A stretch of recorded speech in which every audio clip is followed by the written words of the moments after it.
Okay, welcome back to the podcast. This is episode number 195 with my guest Maria Anna Chlebus.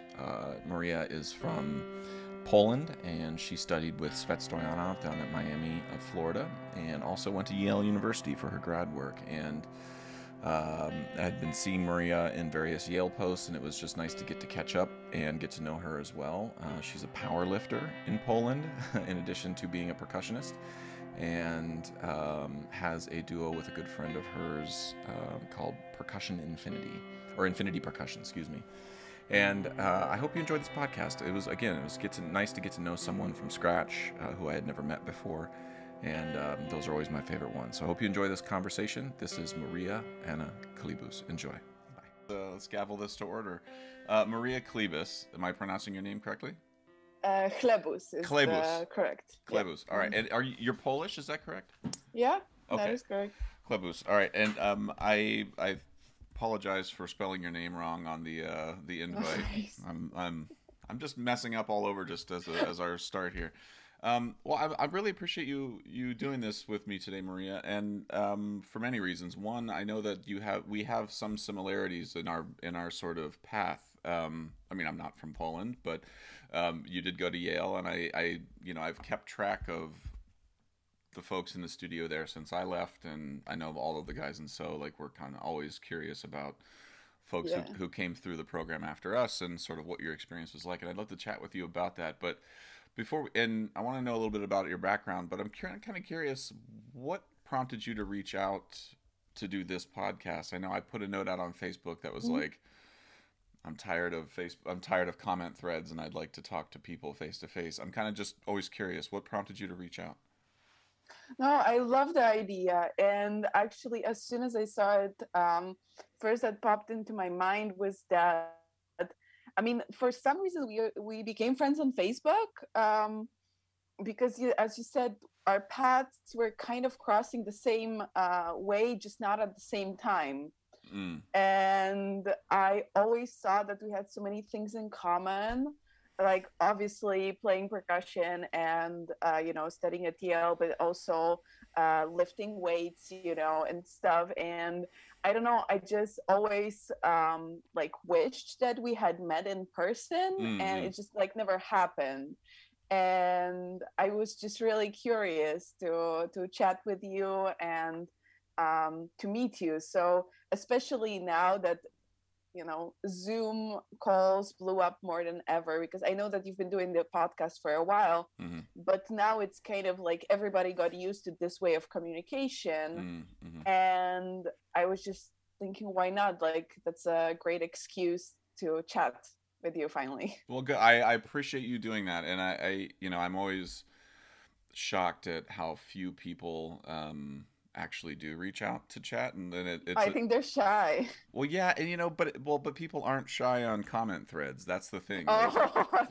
People have no problem being absolute monsters on a comment thread, but as soon as you get face to face, I've started being like, if somebody gets on a comment thread and starts really going to town, I will just be like, I'd really prefer to have you come just talk with me face to face on the podcast. One thing is to type something out, but when you actually hear yourself speaking the same words, then you realize that maybe some things are just too far and completely unnecessary, and maybe you wouldn't be capable to actually say them out loud.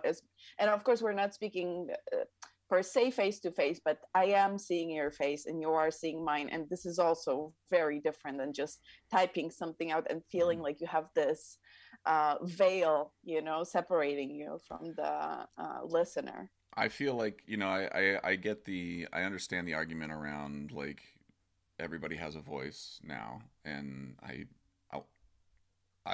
want to hold two thoughts. I want to hold I support that.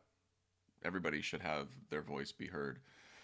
On the other hand, there's a point at which you need to take ownership of your voice and then take it to the next step, which is having a face-to-face conversation with somebody, because, tone and anyway, that's my own soapbox. But Maria, can you just take me back to baby Maria and what got you into playing percussion and sort of, what landed you at Yale and those sorts of things. But let's back up to the beginning and tell me a little bit about yourself. So yes, I am from Poland, but technically I was born in the States. I Mm. was born in California, Mm-hmm. kind of by accident because my family happens to be in the States. Mm-hmm. But obviously, I don't really remember that time because when I was maybe a year and a half old, my whole family moved back to Poland. And so Why I were grew they up there. why were they in California? Just out of curiosity. Well, my as far as I know, my dad got offered a job there at a university. He's a mathematics professor and computer sciences, etc. So he got offered a job at a university, and it was, a really great opportunity that my mom and my two siblings followed him, and they just lived there for 2 years until his contract was up, and then they went back to Poland. Okay. And so, do you have two passports as a result? Yes, Oh yes, wow. Okay. Good. and this is amazing, and it has been very helpful throughout the times of that I was living in the States Mm-hmm. because um, I obviously had a lot of foreign friends, Mm-hmm. and I have seen like the struggle Yeah. that they were dealing with. Either it was about just simply coming to the States, but also mainly being able to stay after Mm-hmm. finishing the studies, dealing with these kind of working visas, Mm-hmm. or also, for example, getting a job while you're at a university, because when you have just a student visa, you have limited options. And I have a few friends that were forced to go back to their home country Mm-hmm. after studying because they were unable to legally stay in the States. And so I'm very grateful for not having to worry about that. Well, That I know was. when I was in school. I mean, just a little background about myself. I mean, before I went to Yale, I came from. I mean, I'm from Ohio initially, and I grew up in a very small town. Not a whole lot of people from anywhere other than Dover, Ohio. Not many foreign. I didn't run across any like Asian folks. Like there was one Jewish kid in town. Like it was just a very small town, and so the first person I ever met where like those were even an issue, like it just never dawned on me that that was a thing, was Ayano Katoka from. She Mhm, teaches at mhm, UMass, and she was a student at Yale when I mhm. was there, and I remember her talking about um, needing to find. She needed a job in order to stay, and I was like, "What do you mean you need a job in order to stay? Like you play, you're a badass marimba player, and you're an awesome drummer. Like, and I am, I'm here. Like, what do you mean?" And so she had to explain to me what all that stuff was, and I was like, "Oh, as a 19-year-old or 22-year-old kid or whatever, you just don't. Some of us, it just never crosses your mind that that would be Yeah. a thing. So anyway, just I'm glad that you don't particularly have to worry about those specific issues. No, and I treated it as an enormous privilege, Mm-hmm. and just honestly pure luck that it had happened to me. Because honestly, for half of my life, I didn't really think about it twice because the thought of living in the States didn't really cross my mind Mm-hmm. until I already started my studies and I met Svet. Mm-hmm. And this was when I met him, and I knew that he had just started teaching at the University of Miami. Mm-hmm. This was the first time that the thought crossed my mind. And in that moment, because actually, so in this moment when I wanted to go, this actually was very helpful that I had this passport, because after I met him, he reached out to me a few months later about a suggestion for me to come and study with him. Mm-hmm. He said that he would help me with a scholarship to be able to come there Mm-hmm. and all of this. And so after a couple of months, I decided to go and do it. But at this point, it was already, I think, maybe March. And I wanted to come the following semester. Mm-hmm. And as I found out in this moment, in the United States, the application process happens way, way earlier, because Mm-hmm. in Europe, oftentimes you do auditions uh, in June, for example, to Mm-hmm. start the school in October, Mm-hmm. right? So just a few months before. So often, or some schools even have the auditions in September. So just a month before the school year starts, Oh, right? okay. All right. So in this moment, I realized that, man, like I made this decision now, but it's a bit too late to apply. And I really want to go there as soon as possible. I don't want to waste my time not being able to be there. Mm-hmm. And so after talking to Sven, because he said, like, I would love to accept you for the semester, but there are certain rules at a university that they just don't allow me to accept you. And with the music school, you cannot also start from the spring semester. You have to wait an entire year. Mm-hmm. But because I didn't have a problem that I needed to be accepted in the studies to get a visa, I was able to go there the following semester, so right after the summer. And for 1 year, I was technically not enrolled in the studies, Mm. but the dean of the School of Music and Svet had allowed me to practice there, and I was taking lessons from Svet basically for free because I was not paying the tuition yet. Because I was unable to be enrolled, but Svet and the dean of the School of Music were so kind to Mm. let me start basically with the percussion studies already there. So I played in some ensembles, I had chamber music, solo lessons for a whole year. Mm. Mm. And this was so basically because of this, I spent actually 5 years in Miami, not 4, Mm-hmm. because then I started the studies year after. Right. So this came in very handy that I had this passport there, and for 1 year I didn't have to worry. Well, that's some. Well, it's nice to hear some of that backstory. I mean, I remember. I know that you went to Miami or you studied with Svet in Miami, but I didn't know about any of that backstory. Like, well, when you were in high school and like growing up, what got you into drums in particular? I was very bad at piano. That was basically kind of what led me to it, because I went to in Poland and in some European countries, we have this system of music schools that it's not like an extracurricular curricular activity, but rather you have a school which is like a full-time music school. So I'm doing subjects like Polish, English, math, geography, music theory, music history. Mm-hmm. So every student in my school was a music student. Everybody played some instrument. We all took music classes, and this lasted for 12 years. It was like Mm. a full-time music school combined with elementary school and Mm-hmm. high school and everything. And I started with piano, Mm-hmm. just like half of my class, because I think 30 out of 60 kids in my year were started with playing piano. Mm-hmm. And then by the time we were finishing high school, only one person finished in piano because of the, natural selection.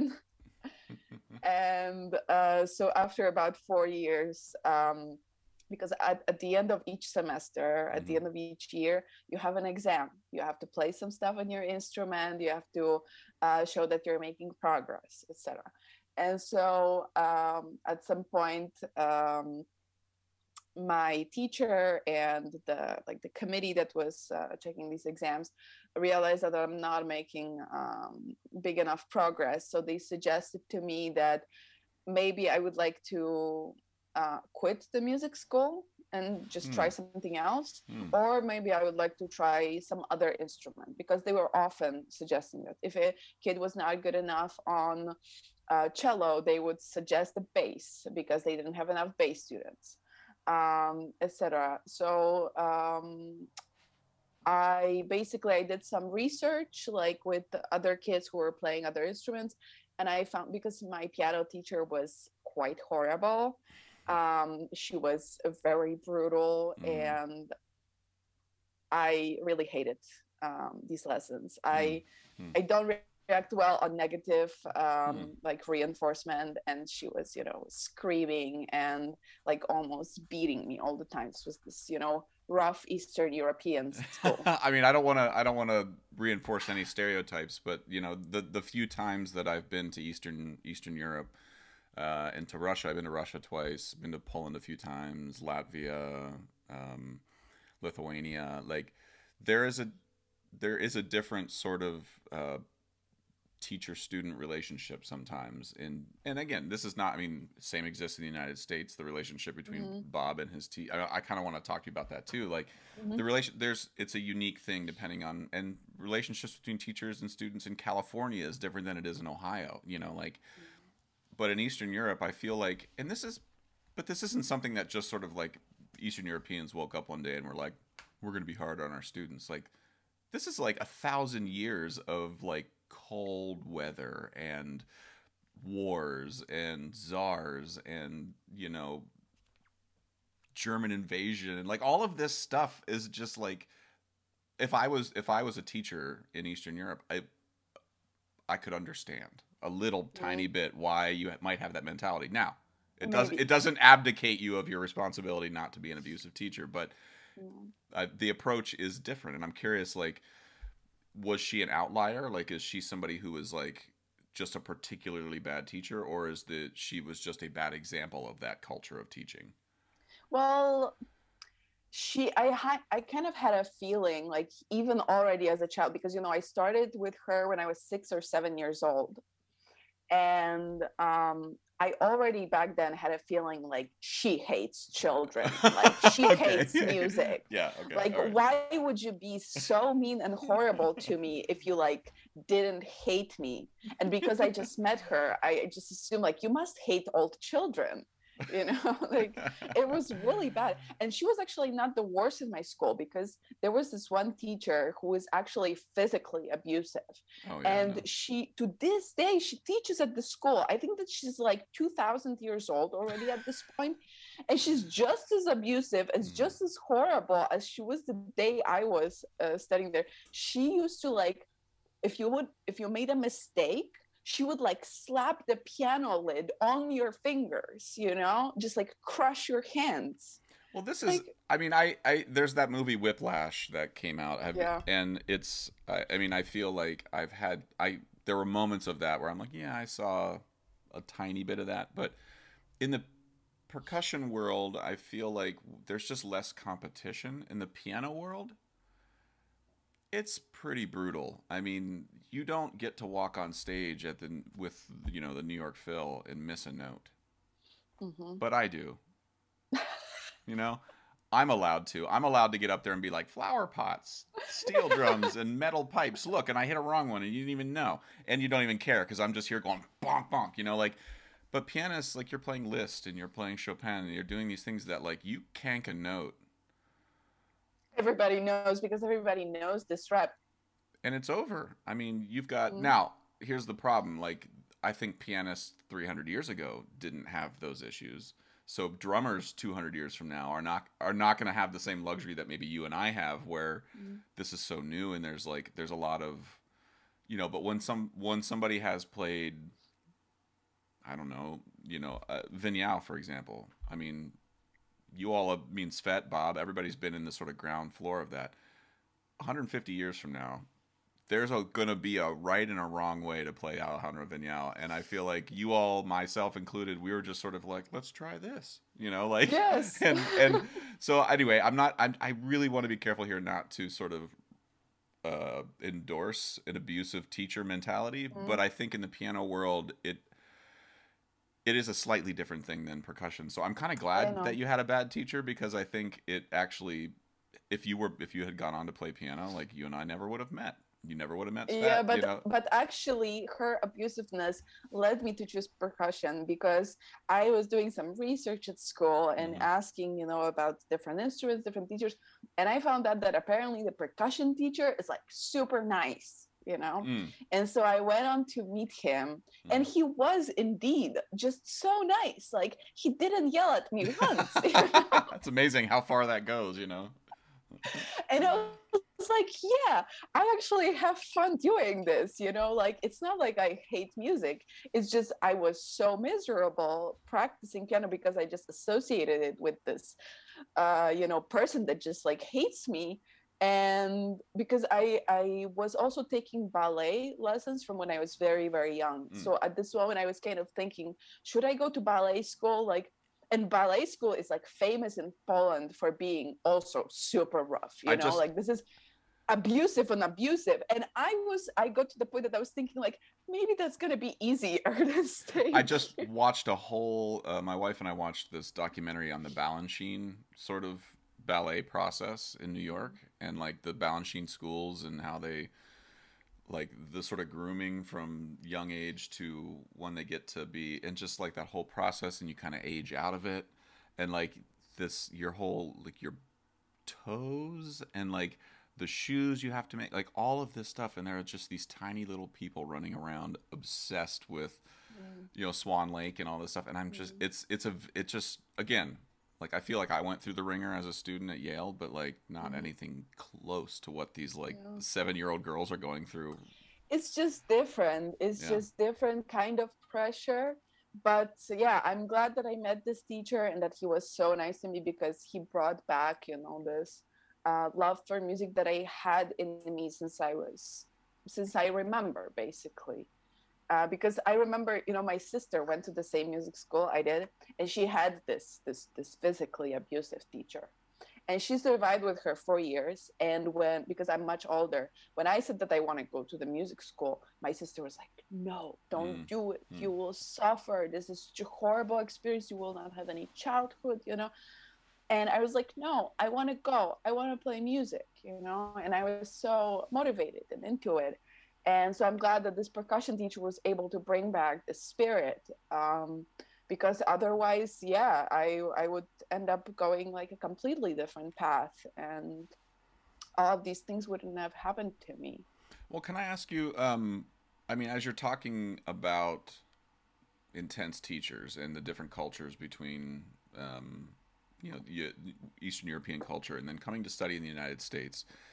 Um, when I was a student at the University of Akron, and there I was trying to figure out where to go to grad school, there was a handful of places. I was really into chamber music. I think, like I always said, my favorite instrument was percussion ensemble. Like that was my favorite instrument. And steel band. Of course I have a whole room full of them, but like Mm, those sorts of things were my where like orchestral music was not my bag. I mm, I knew enough to be dangerous, but it was pretty clear it was not my thing. And marimba playing, like again, I knew enough to be dangerous, but I knew I was getting away with some stuff. So I was like, who am I going to go study with? And Bob came through to give a class, and um, he had a reputation mm-hmm. that preceded What him. kind of reputation actually back then did he have?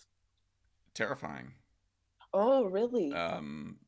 Things that like just he was one of the few people. I mean, like when So comes to do a master class, I feel like we try real hard, or if it's just me as a teacher, like I try real hard to be like, here's the truth, or here's what I'm hearing as the truth, and that doesn't mean you're a bad person. Mm-hmm. And like trying to like really walk that line of getting somebody like, you're just not playing the right note. That's the truth.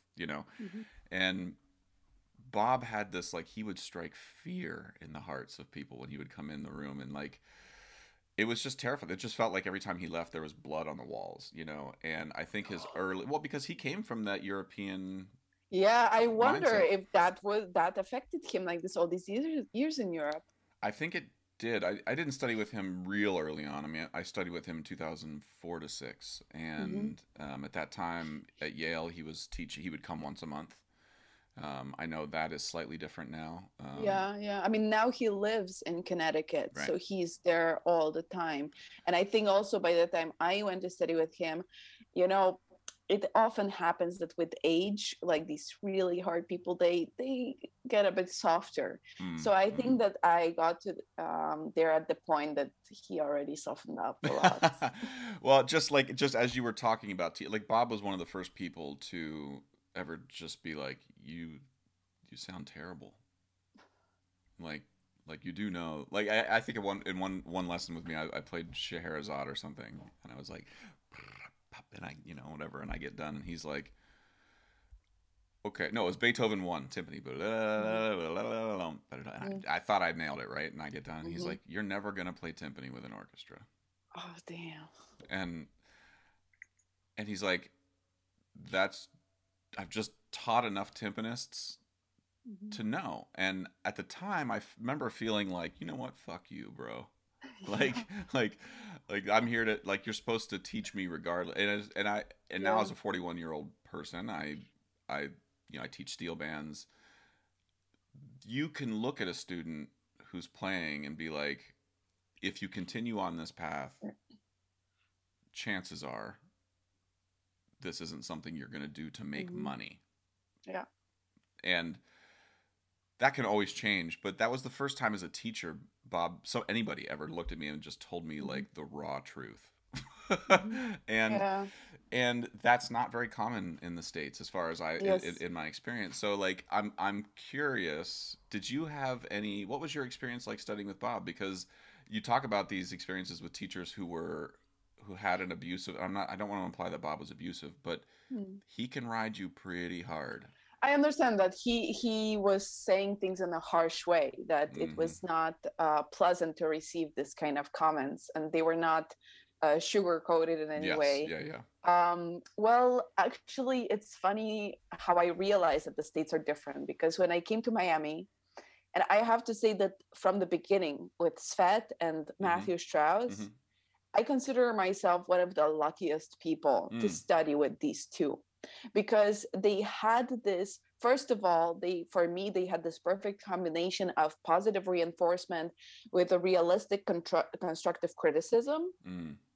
Mm. um, but on top of it, they were able to adjust their way of teaching to the needs of the student, because everybody reacts differently to different kinds of ways. Mhm. And for example, both of them, they realize that what pushes me is positive reinforcement. And of course, sometimes I need a slap, like back to reality by with harsh truths. But what was so funny to me was when I first met Matt, and I had some lessons with him, Mhm.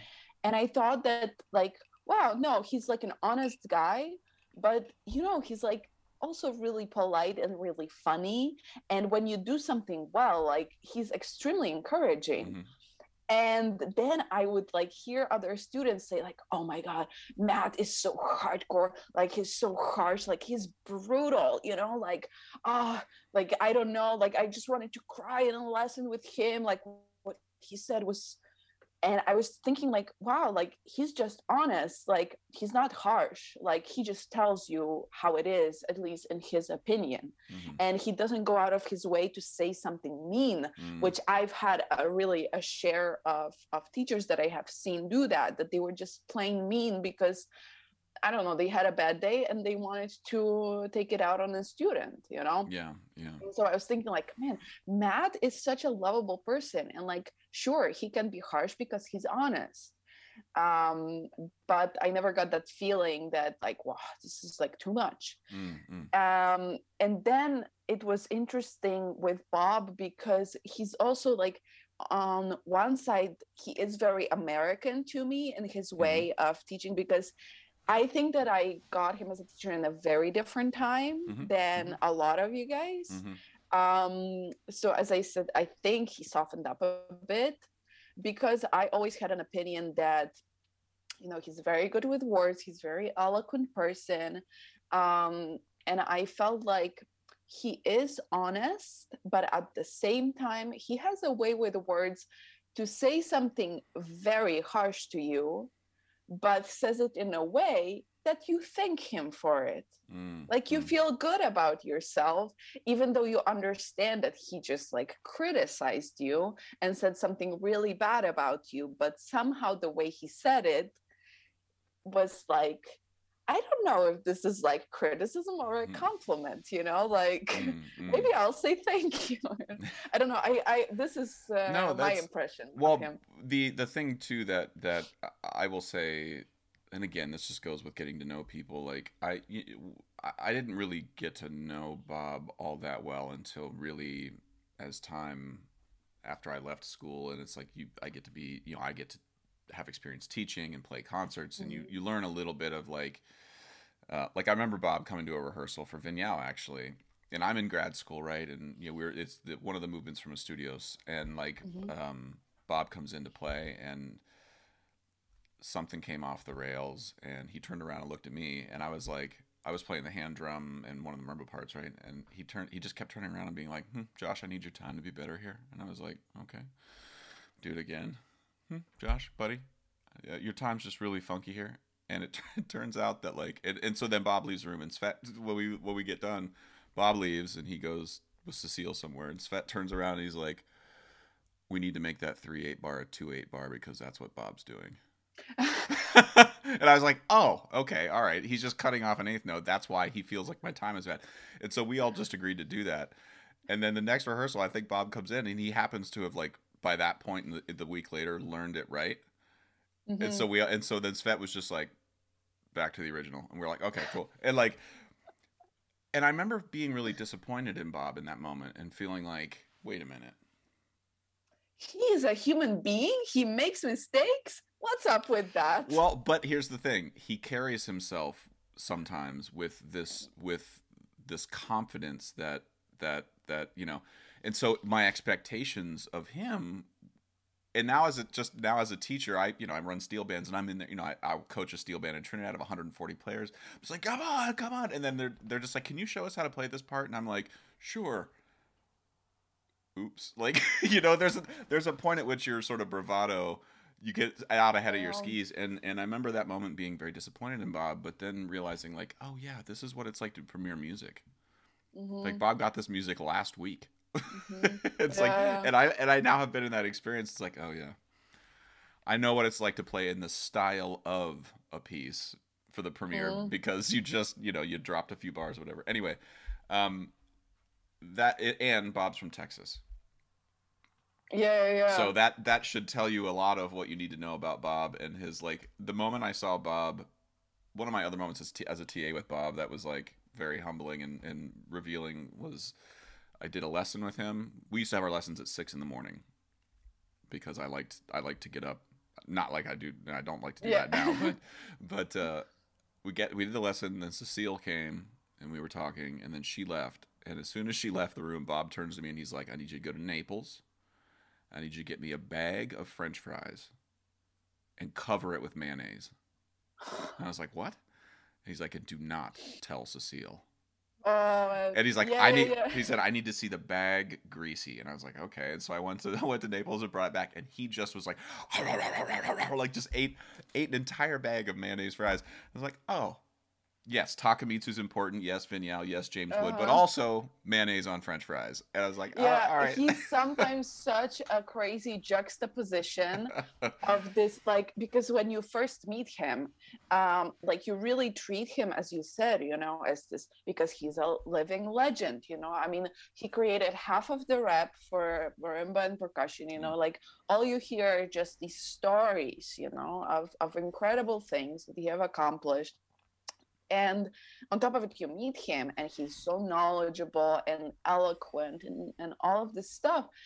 And then gradually, while you get to know him, you realize that deep inside, he is still from the deep Texas. And he's just sometimes, this like simple guy, that just likes to eat greasy food, like with his hands, because of course when we go out with Cecile to dinner, he will eat his pizza with a fork and knife, or something, and then you just forget. Yeah, and when Cecile turns around, he folds it in half and is just like, let me ask you, just in terms of like, one of the things that's being talked about a lot right now is sort of representation in our field, and how the sort of diversity makeup of our field is. And I'm kind of curious for you growing up, when I was in high school, there were like 3 girls in the percussion studio. And when I went to college, same thing. It was like, my high school was like 3 out of 10. College was like 3 out of 25. And then I got to Yale, and there were 5 of us in the studio, and 2 of them were women. And so all of a sudden the like diversity makeup almost equaled out. And I'm curious for you coming up, what was the sort of makeup of students whenever you were coming up through the system, and then what was your experience with that when you got, in America? Were you noticing any differences there, and how that stuff was dealt with? Yeah, I noticed a huge difference, because actually I never realized that percussion was like, oh, it's not very girly. until I came to the States. Mm. Because honestly, I mean, this of course happens regardless where I am. Like when you meet a person who is not a musician, who is not a percussionist, and they meet me, and of course their comment is always like, "Oh, a girl in percussion? Like that's so different and unexpected." But honestly, starting to play percussion in Poland, where first of all, most of the orchestras that you go to, for example, are either half and half, Mm. female male, or sometimes there's even more women in the orchestras, which is a crazy juxtaposition here being in Austria, where like Vienna Philharmonica has, just like a handful of women, and Mm. they started letting in women like only a few years ago. Mm. Mm. And but especially in percussion in Poland, I have so many friends, like colleagues, which are female in percussion. Mm. And from the moment that I started, it was always a lot of girls around me in every university, in my school. Like there was just always a lot of women playing percussion. And also like the Radio Symphony Orchestra in my hometown had a female timpanist, Mm. and all this. And I see that there are such countries, like for example, also in Bulgaria, there is a ton of female timpanists, like Mm. holding the timpani position in Mm. major orchestras all over the country. So it's not like, in actuality, it's not really a thing of Mm. discrimination there. However, the representation is one thing. The treatment after that is another thing, because Mm. Mm. I won a position in an orchestra in Poland, and the first comment that I got, like it was literally right after winning the audition. The section leader like wanted to speak to me after the audition, like about the details, when we're gonna sign a contract, etc.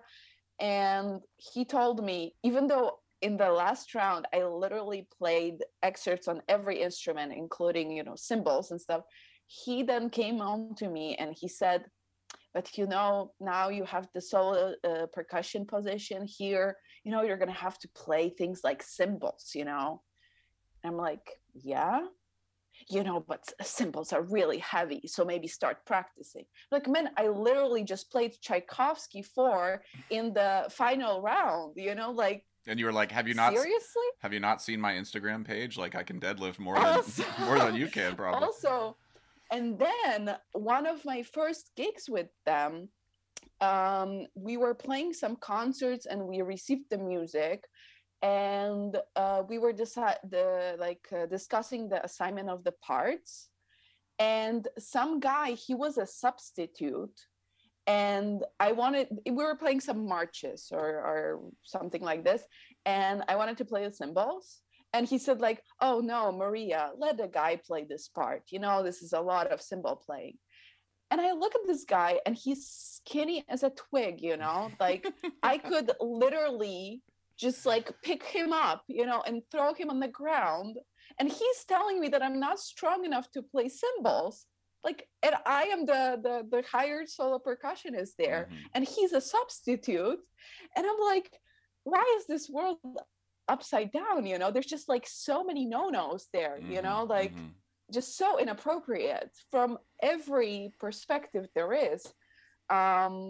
So sure, there is a big representation in Poland, but the treatment that I have received was not always very accepting, Mm. unfortunately. Is I mean, so how was the difference, or what was the difference in the States? I mean, because I think I think the difference yeah. was that there was a smaller representation in the States. Like I have seen less, percentage Mm-hmm. wise, less women actually playing percussion. But in general, I don't think I've ever, or at least I don't remember ever feeling discriminated. Like Mm. somebody was treating me that I cannot do something because I'm a girl. Because most of the time when I'm here in Europe, the comments that I get are that I'm not strong enough. I'm not Oh. strong enough to like move the marimba, or I'm not strong enough to play cymbals, things like this. Mm-hmm. Whereas in the States, it has never happened to me. Mm. So I didn't feel really discriminated against ever from this perspective. But also, like maybe I was lucky. I don't know how it's for other.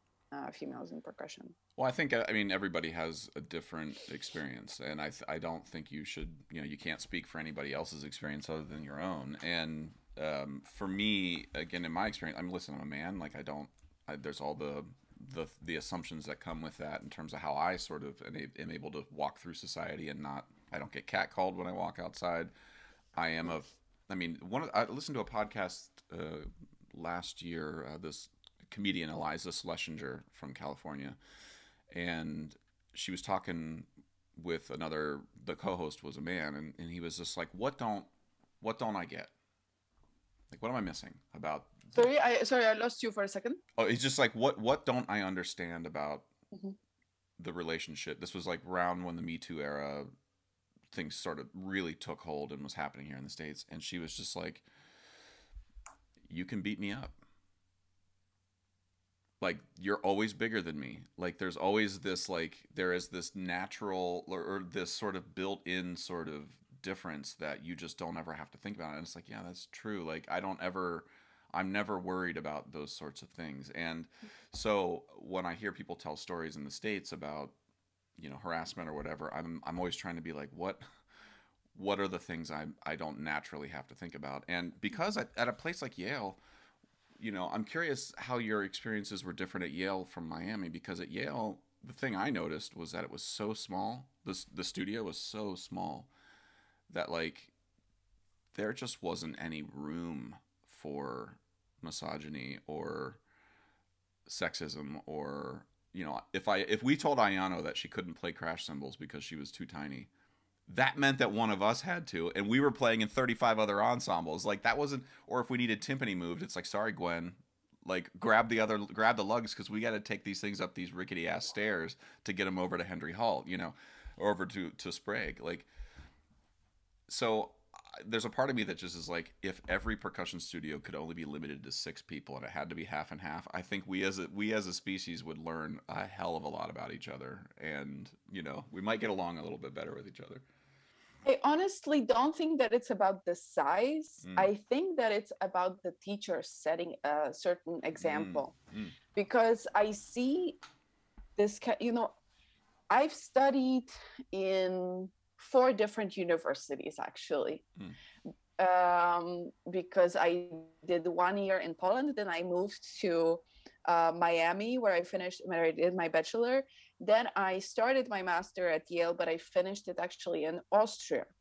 And wherever I was going, I kind of saw this pattern that, you know, kind of like when you have a dog and the dog takes on the owner's personality, like, because they followed their example. I kind of feel like it's like this with students and the teacher. Like, whatever example or whatever vibe the teacher is giving towards other students, the students will follow, and they build a certain culture that where even if a completely different person joins in, the majority is creating this kind of an atmosphere of like, this is okay and this is not okay. This is the type of things that we do, or this is the no-nos here.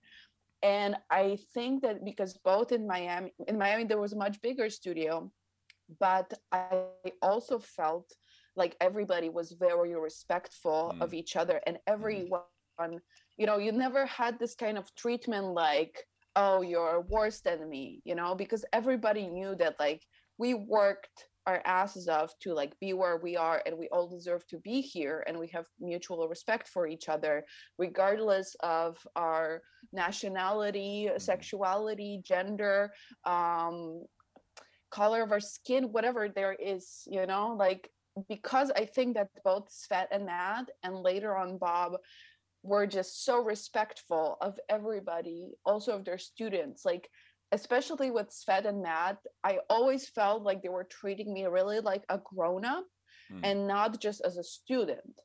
And this kind of respect, and not allowing for any kind of, because I remember when I was my first year in Miami, you know, we also had at some point a studio full of big personalities, and, you know, everybody has their own opinion, everybody has a way to do. And at one point I was in this rehearsal, we were playing Rain Tree, and I was talking to this guy, and we started arguing, about like something about the piece, I don't remember. And we like raised our voices, and Svet walked in because he was just like by accident at a university on, it was like a Saturday or Sunday. He walked in because he heard our raised voices, and he was like, what is happening? Like, why are you yelling at each other? And then, I felt like really embarrassed, but he like sat down with us and was like, we have to talk about it. We have to find a solution to speak respectfully to each Mm. other and voice our ideas, respecting the other person's voice. And I really felt like, oh my God, like I feel like I'm in kindergarten, like I should know better than, Mm-hmm. act like this. But this I found extremely helpful, and it was very respectful, and we ended up, on a good note, and then we ended up playing a great project, Mm-hmm. and it really came out with a lot of love afterwards, because Svet stepped in and was like, I'm going to be a parent today, and I'm just going to teach you like how to politely discuss and argue. Well, this is one of the things I mean, this is what one of the things I got out of Yale in particular was the like when the temperature is turned up to a certain point in a studio in terms of what the expectations are for chamber music or whatever. That was the thing with Bob. His expectations were like what he wanted you to learn in a week or in a month. In my case, was like just an insurmountable amount of stuff, and so the temperature just gets turned up on everybody. And so we had tons of band fights. The number of times I yelled at Svet in a rehearsal, like when you talk about raising your voice, the year that I was at school with Svet, there was one time we were rehearsing overnight because Bob like called us and was like, "I'm coming in tomorrow morning," and we're like, "We got to pull an all nighter," and so we rehearsed all night. And I just remember at one point being like, "Svet, you don't know your notes. You're wasting all of our time." And he was just like, "Well, screw you, Quillen." And he, like Oh. we had the same fight you're having. I had it too, but with Svet. But like Mm. because you're forced to be in those. That's why for me, why I said the thing about a small studio. Like I feel like if we had the funding in the United States to have like every studio be this like size where you can't hide. That's the other thing about large percussion studios is you can sort of, if there's a discomfort or there's an energy in the room, you can sort of like just avoid it. And when there's six Yeah, people yeah, in a yeah. studio, you can't, and you have to work through the stuff. And I learned so much about how to communicate with people, what I do wrong in a rehearsal, like where my insecurities are, and when I sort of get defensive in a rehearsal, I still do it to this day. Hmm. But I'm better at it because of my time at Yale. Um, No, I completely agree. And you are right. Yeah, at Yale, there is no escaping. Like, you have to solve it. Like, you cannot just like find your group of people that maybe you get along with better and just ignore, like somebody, because however, the studio is big enough that, maybe you won't run. I mean, however, I was never in a really big studio. Like, I know that some mm-hmm, universities in mm-hmm, Texas have like 100 people, in a percussion studio. mm-hmm, I never experienced, because in Miami, however, it was not so big. I think it was maybe like 15, 20 people, mm-hmm. including people who are like different majors, and they were just Right, right. um, taking some percussion lessons.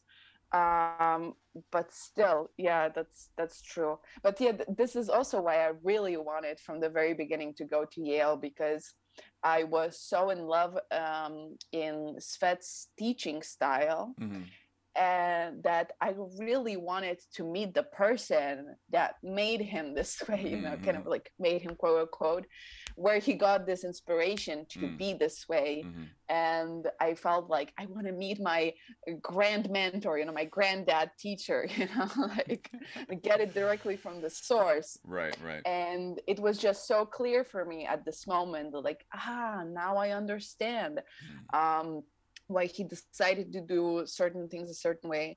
And of course, Svet also had to adjust with time, because he came, I think, first in Miami expecting that he's going to be like Bob and things are going to work just like they do in Peabody at Yale. mm-hmm.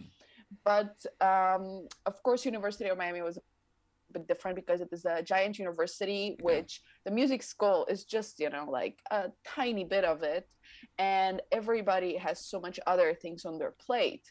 Um, it's not like a conservatory or an elite school where you just have grad students. So I think that he had to adjust to this reality, Mm-hmm. because there were, so many people that come and they also wanted to be in a fraternity or join a marching band or do something, things that, Bob's students like don't even consider. Yeah. um Yeah. so I think that this took a bit of getting used to it, but I really appreciated the whole energy and the idea of creating this the way the percussion studio is and the way everybody interacts with each other. Well, it's important you mentioned the word culture in terms of like what radiates out from a teacher, and the one thing that I think Bob that I think every no, very few teachers do is sort of tell you the final piece of the puzzle, which is like, oh, cool, you want to be a college professor.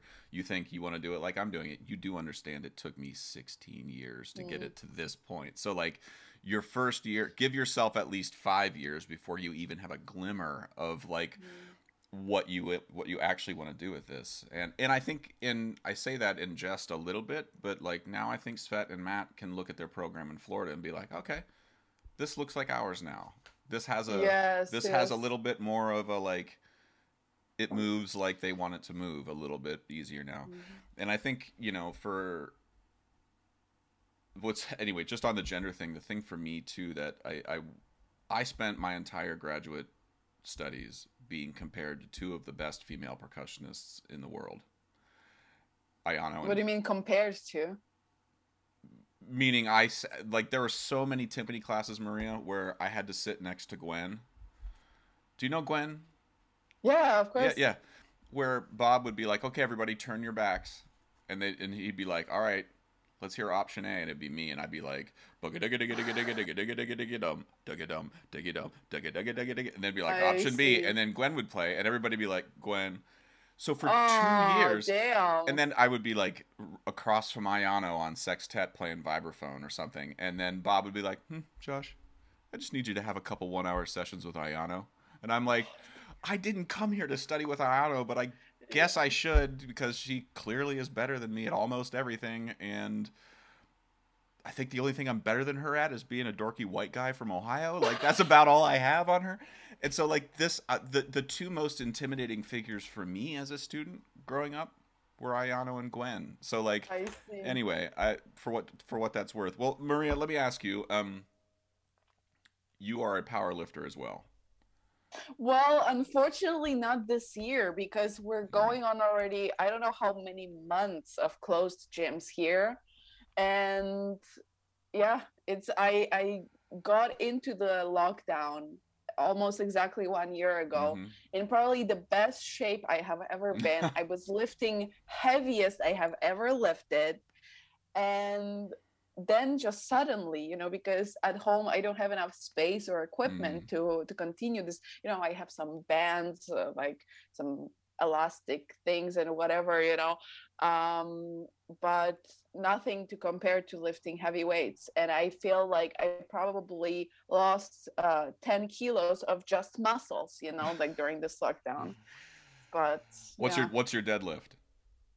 Well, honestly, I don't even remember anymore. Like now, I would be happy if I can lift my own butt. Like Well, it's so ridiculous. my wife is she was in a similar she did a lot of powerlifting and I saw. I did strongman stuff for a while and then Oh, that's so cool! I didn't know. yeah, that's how I got into sort of weight training initially. This was probably 6 years ago, and I really enjoyed the strongman stuff. It was like task based, I had to like you had to put Mm-hmm. a stone up on a thing, and it was like, Yeah. Do you know Mariusz Pudzianowski? mm-mm. He was a strongman for many years in a row.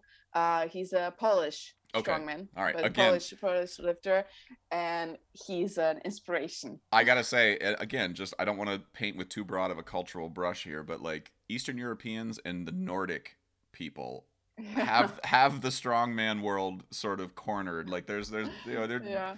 but I saw there was a woman at the gym who was doing the Atlas stones, and she went and she lifted it up and caught her ring on the thing and like tore the top of her finger off. And I was like, I can't even, no, I can't. That's my career. So Yeah. I stopped like that day, stopped lifting weights and went and did hot yoga. Like then since then, that's like all I've done is hot yoga, but that's all been shut down too. No. Um, so yeah, No, I mean, I know that accidents happen, but like honestly, a few weeks ago, I had an accident in the kitchen. I cut off the tip of my thumb, just cutting carrots, and it was like really a big chunk of meat. Like by now because it was, I don't know, maybe a couple months ago, it grew back completely. But still, my initial panic was like, oh my god, what if I cut out more than this? Like, this is exactly in the spot where I hold my sticks, like what am I doing? So honestly, like, it can happen doing anything. And what am I supposed to, like, I will stop cooking now forever? Like, well, we can live in fear, but yeah, I understand the if fear. it's not to say I'll never get back into it, but hot yoga is just way safer, and than anything else. Well, Maria, let me ask you just a final question here. Like, what kind of stuff are you working on right now? Like, I've been seeing some stuff posted online. Is it your husband that you play with? No. It's so basically me and my best friend. We created an ensemble called Infinity Movement, and it's a kind of collective with different programs, different projects, different ensembles. We work with dancers, with artists, videographers, also different kind of instruments like violin, guitar, bass, etc. But every program that we have created was kind of around percussion, so percussion with something. And it started just as a duo, me and him, but we didn't want to limit it to just a duo. So we decided call it a movement, not like Infinity Percussion Duo, but like Infinity Movement, because we want to stay open in the future for whatever comes. And so our newest project is a quintet, which is 4 percussionists and a bass player. And we did some recordings this summer, and we're planning on recording an album this year. And actually this I am extremely pumped about, because this project was the silver lining of the COVID lockdown for us, because we were always, my friend, he's a professor at a university here in Austria. What's his name? His name is Alex Georgiev. Okay. He's also Bulgarian, because Bulgarians follow me my whole life, and I love it. So basically, he has a full-time job, but I'm a freelancer. And he's also on top of being a teacher, he's also a freelancer.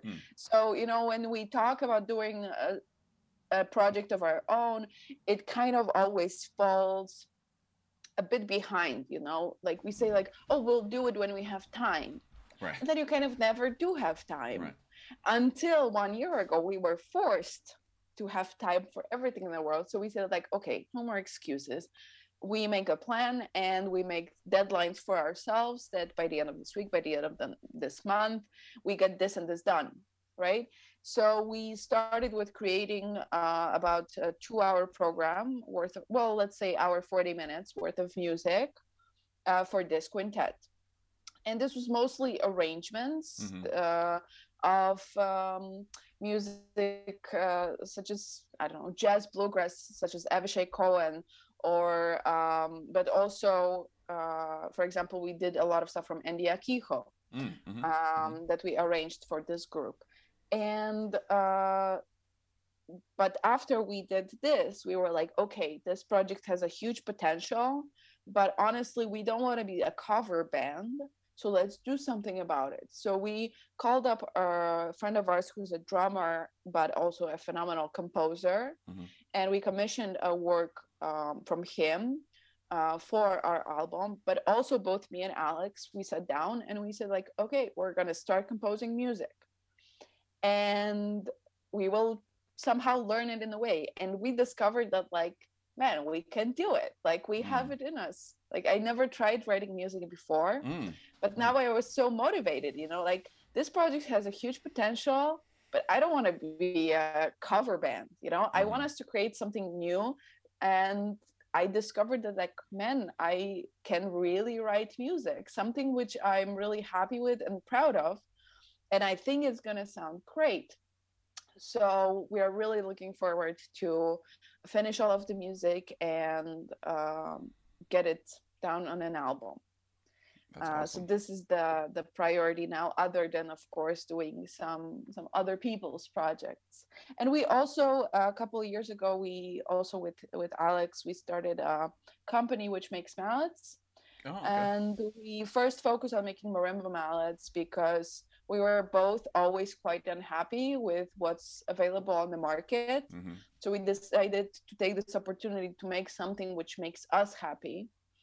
And then we ended up also collaborating with some young artists here in Europe to make signature series for them that they are happy with.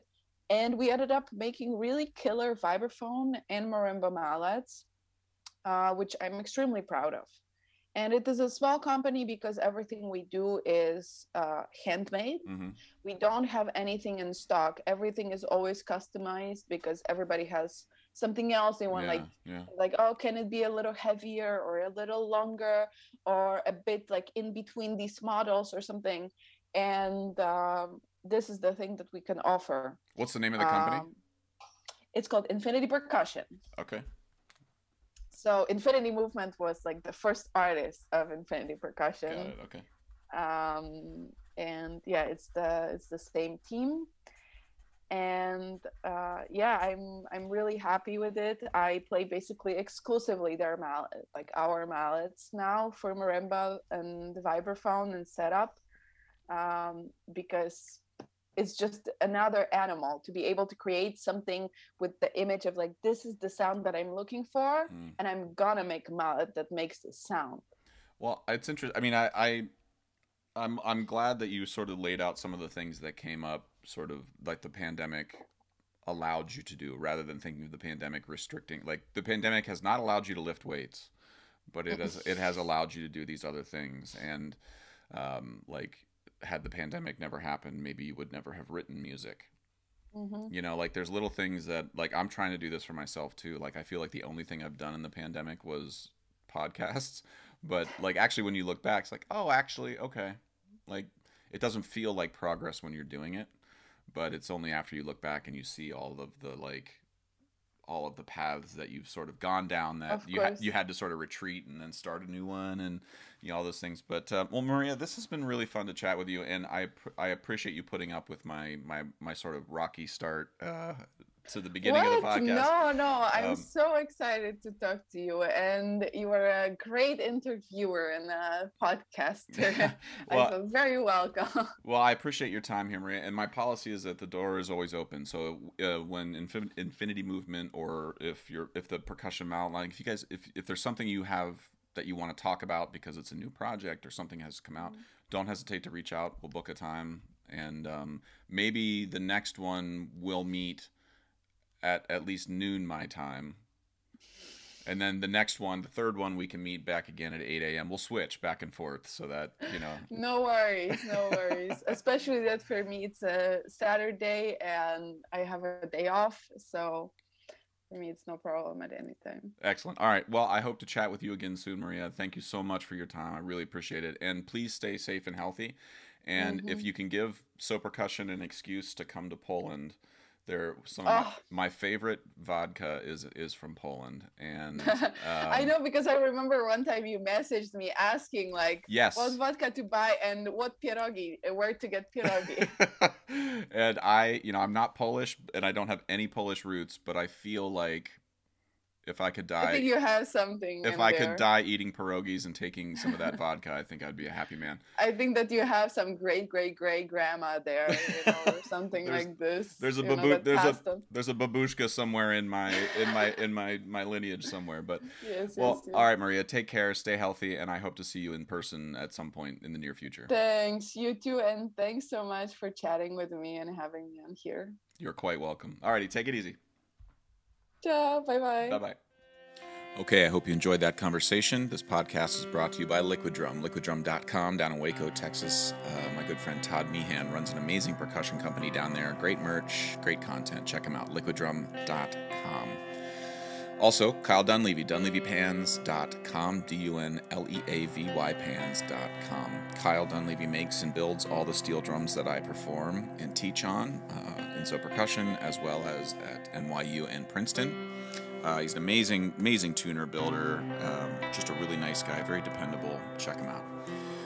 If you are interested at all in steel pan advocacy, want to learn more about the goings-on in pan in Brooklyn, check out paninmotion.com. My good friend Kendall Williams, Jerry Guy, Trisha Guy, and Arisha John run an amazing organization called paninmotion.com. Check them out. And finally, Alejandro Mirage runs an amazing clothing apparel company in Brooklyn that is steel pan centric. You can check him out at mangochow, CHOW, clothing.com. I own a bunch of his shirts. They're amazing, very stylish, beautifully made. Check them out. mangochowclothing.com. Okay, hope you're well. Talk to you soon. Bye.